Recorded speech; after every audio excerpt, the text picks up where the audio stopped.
everyone. Thank you so much for joining us again for daily devotions through Redeeming Life Fellowship. And if you haven't met me before, I'm Dan. I'm the teaching pastor here at Redeeming Life with El Padre, Jesse Eisenhower. And we're just excited that you're here to join us as we continue to learn how to read the Bible together, study the Bible together, hear what it says, and learn and grow as the people of God. So it's exciting to have you here. I've got my coffee. I'm ready to go. And if you've been following along through our Revive School reading plan, if you haven't found that yet, there should be a link to it in the description box below. And yeah, we're following through the Bible over a course of 2 years. It's a 2-year reading plan. We've been leading through the Bible's wisdom literature. We've gone through Job and Psalms and Proverbs. And just yesterday, Wednesday, we finished up Proverbs. And we're jumping into a brand new chapter called Ecclesiastes. It's a fun word to say, even if you don't know exactly what it means, but I'm going to help you try and figure that out. So our goal today is to give you a general overview, a Goodyear blimp picture of what Ecclesiastes looks like, and to help give some instruction, some pointers on interpretation, application, and a general feel for what kind of a book Ecclesiastes is. Because historically, it's actually been proven to be somewhat problematic and difficult to interpret because of the nature of the book. And part of that reason, again, if you remember in our studies in Job, we talked about ancient wisdom literature. And generally speaking, can be divided into two different categories. The first one being didactic, meaning it's wisdom literature that's intended to teach. It's taking certain principles and laying them at your feet and saying, now this is what you ought to do. Here's the wisdom about how you should conduct your behavior, make your decisions, so on and so forth. But Ecclesiastes, very much like the book of Job, is not didactic, but rather it is, I'm going to write this out here, it is discursive. Discursive is a fancy word that meaning that it's wisdom literature that wants to take a very big and perplexing question and to try and unpack it at length. So that with this one question at the center, and you're walking through the whole book, you're invited to reflect on it and to probe deeply into this one big question. So rather than having lots of different lessons and here's what to do here, here's what to do, here's what to do here, it's like you have one big question that's very deep, and you're taking your drill, as it were, and probing really deep to try and get to the well at the very bottom. So, for that reason, if you have the opportunity, it works to your advantage to try and read Ecclesiastes all the way through. To listen to the teacher, or in other words, the person who's walked this path and has something to say to you and I. To hear the entirety of what it is that he has to say. And one of the difficulties with this, like also Job, is that it's a kind of book that invites and prompts us to think deeply. So that as you're sitting down to read, it is of utmost importance, like any other passage of Scripture, and especially with discursive wisdom, that you do reflect on what's being said and the entirety of what's being said. And this is the sort of thing that helps guard against misinterpretation and misapplication.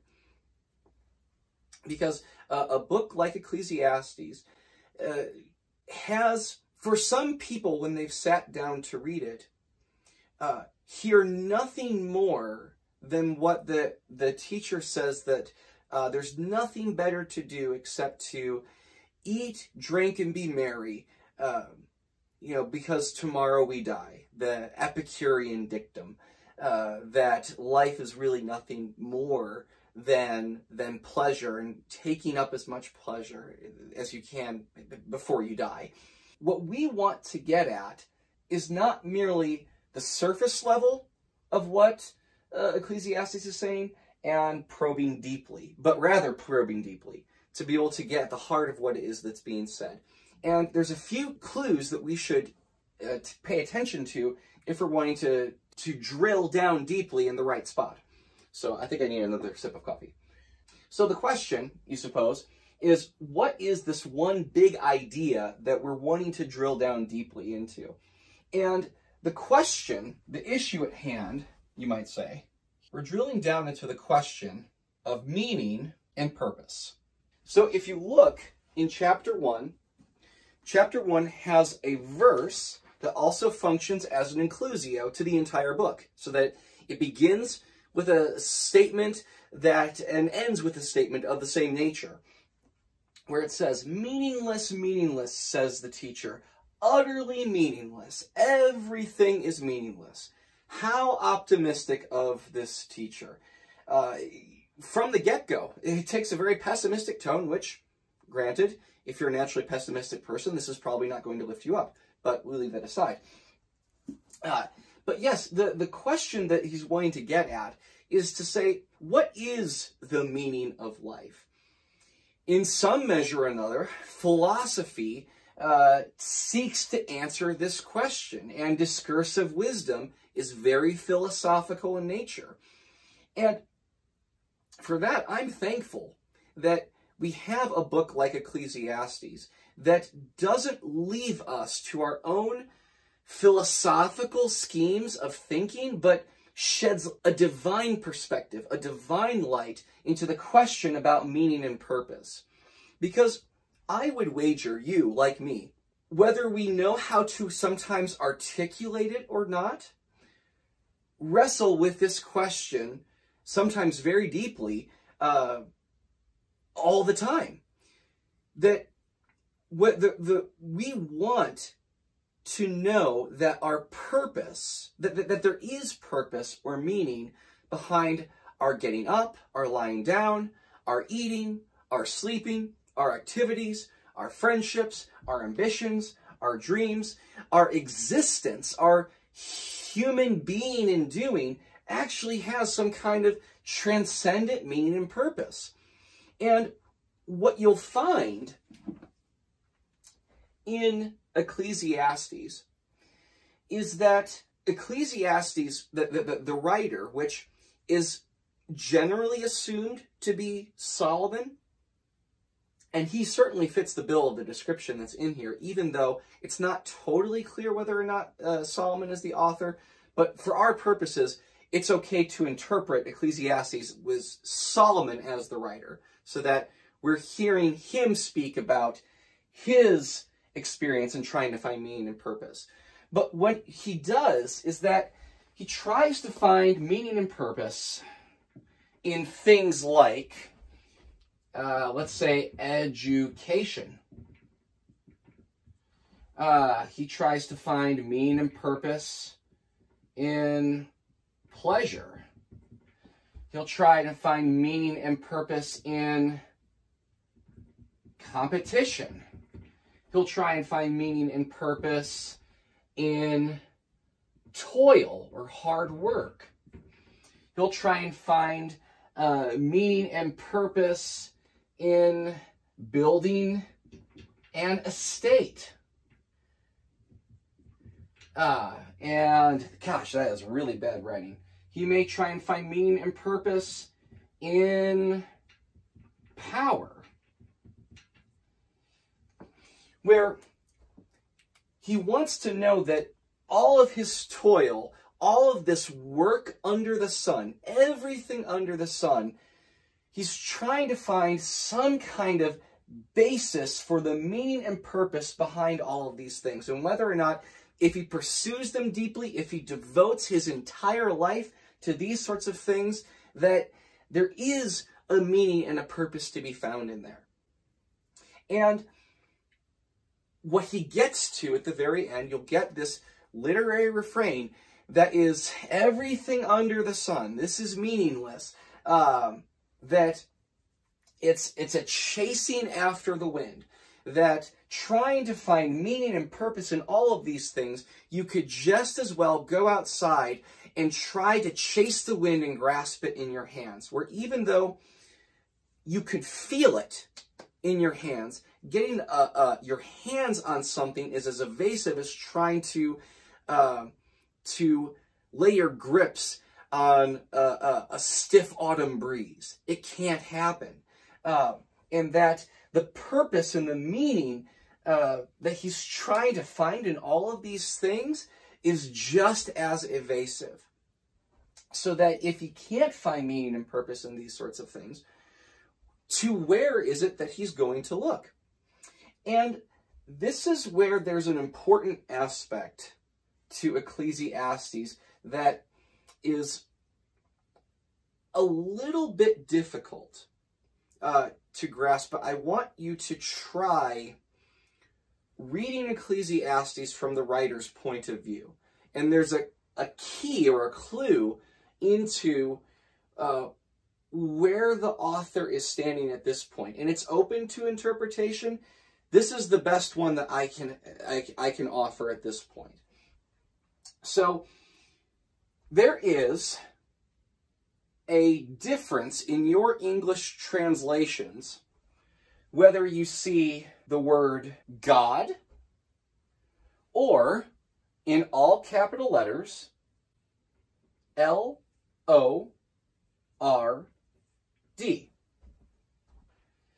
So these, they can function as synonyms referring to the same person, the same thing. But what you have in Lord is the English translation of, I'm going to put this next to this, Yahweh. That is the revealed name of God, of the Lord, who is God, to the people of Israel. So when Moses and the burning bush, and he meets with God in the wilderness, and God commands Moses to go set his people free, to lead them out of slavery in Egypt. He says, "Who will I tell Pharaoh who has sent me?" He says, "Tell him that I am has sent you." That God, who has revealed himself, who has made himself known in covenant relationship with his people, that's the Lord God who's revealed himself. This is the name of God. That whenever you see Lord, it's tightly packed up with God's self-revelation of who he is. This is rather generic.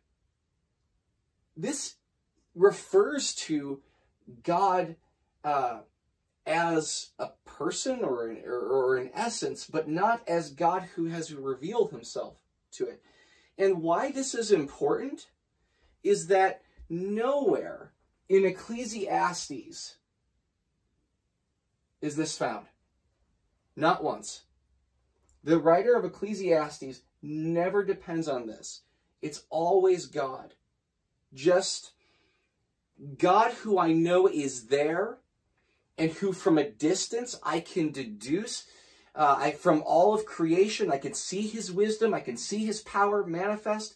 I can see that I can believe in his retributive justice, that he blesses the righteous and he punishes the wicked and the sinful. I can see all these things written along, but it's not as if I actually know him. And why this is important is that, do you remember what the keystone of the interpretation of Proverbs is? the fear of the Lord, that is the worship of God, is the beginning of wisdom, so that this is the basis. So once you get this is the logical starting point that you have to get to if you want wisdom. Let's see here. I think I can switch over to this side. So the fear of the Lord is the beginning of wisdom. And one of the things you'll notice as you're reading throughout Ecclesiastes is this refrain that while the writer is pursuing all of these things, you'll hear something to the gist of, and in all of this, wisdom stayed with me. In all of this, wisdom stayed with me. In all of this, I was thinking about this thing through wisdom. I wasn't just pursuing all these things willy-nilly. I'm pursuing these things on a mission, and I'm taking wisdom with me to be able to try and find the meaning and purpose of life in all of these things. And in all of this, wisdom stayed with me. And all of this wisdom stayed with me. So the writer has his wisdom, but at some point, he's become distant from the revealed God who is the source of his wisdom. So that in a crude way, it's as though in his pursuit of all of these things, he's taken these scissors and cut himself off from the fear of the Lord and holding on to his wisdom that is still vibrant and effective, but like a rose that's been cut off, that it still appears to be alive, but because it's been cut off, you know that it really can't last long. That as he's pursuing these things, by cutting himself off from the fear of the Lord, which, if you're reading all the way through, you'll find that he has a way of retracing his steps back to an opening where he can return to the fear of the Lord, which would come in the conclusion of the matter at the end in Ecclesiastes chapter 12. And there's a especially poignant hint, a crucial hint in Ecclesiastes 12:1 that says, "Remember the Creator in the days of your youth," one of my favorite verses of all time. What's happening here is that by cutting himself off, as it would be, from the revelation of God, the fear of the Lord, the righteousness that comes from walking in the light of the glory of his wisdom and knowledge and love, that with it, he's also been cut off from a transcendent basis for meaning and purpose. Hence the reason why so much of Ecclesiastes is so dark and pessimistic and very difficult for us to take in. Hence the reason why it's discursive and not intended to teach. Because if we're doing the sort of things that the writers of Ecclesiastes is doing, we're going to be just as miserable as he is. But the point, as it were, is to say, well, even so, if there's no inherent or transcendent meaning and purpose in all of these things, then what are these things for? And I'm going to write this out here. All right. The conclusion that he'll get to, and you'll read, is that these should be understood as gifts or grace. Traditionally speaking, it's what has been summarized as a grace for life, that God has filled his creation indeed with a lot of things, and a lot of things that we find very difficult, but he has filled his creation with pleasures. He is the one who made the pleasures of life. And the way to be able to enjoy things like a conversation with a friend, a delicious sandwich, the feeling of laying your head against a pillow after a long, hard day and actually taking in real rest.